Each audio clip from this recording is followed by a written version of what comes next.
Yan, update sa mga flyers ni Lolo. So ayan, today is Sunday, December 15. Ayan po yung mga flyers natin. Nalalakas sila kumain. Ayan o. Ayan, yung update sa mga flyers natin. Malalakas na silang kumain. Kondisyon na to mga to.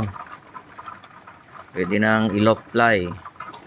So abangan nyo na lang pagka ni-loft fly ni Lolo to. More than 70 to.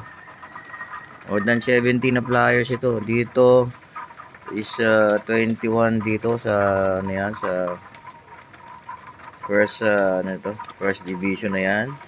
Ito sa gitna, ano sila rito, inaabot ng 28 dyan. So marami sila dyan. Doon naman 24 sa isang hati na yan. So tatlong hati ito na ginawa ni Lolo. So yan lagyan ko sila dyan ng mga perch. Ayan mga perch nila. So ito yung landing board ko.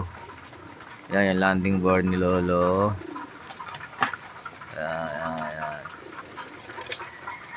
So yun, yan ang update sa mga flyers ni Lolo.